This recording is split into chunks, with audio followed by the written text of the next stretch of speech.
Le respect de la vie privée est le socle de toute société civilisée.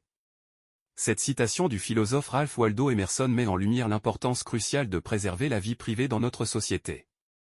Elle prend un sens encore plus profond à l'ère du numérique, où les informations et images personnelles peuvent être diffusées à une vitesse fulgurante.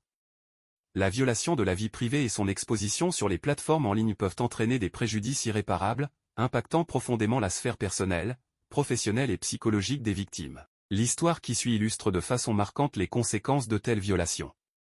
La quête de l'amour constitue un moteur fondamental de l'existence humaine. Pour y parvenir, certaines personnes privilégient des voies plus traditionnelles, tandis que d'autres s'orientent vers les plateformes de rencontres en ligne. KCM, un homme désireux de trouver l'amour se tourne vers le monde virtuel espérant ainsi rencontrer la personne qui saura lui accorder son cœur. Dans cette recherche, il y fait la connaissance d'un profil qui semble correspondre à ses attentes sur le réseau social Facebook. Rapidement, une connexion s'établit entre eux, et leurs échanges deviennent fréquents.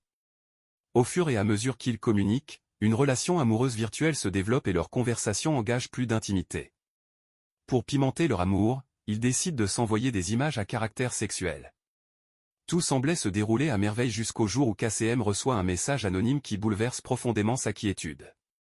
En effet, une personne le menace de divulguer ses images intimes sur les réseaux sociaux. Submergé par la peur de voir son intimité ainsi exposée, KCM décide de solliciter l'aide de la plateforme de lutte contre la cybercriminalité, PLCC, en portant une plainte puis se fait assister techniquement et psychologiquement.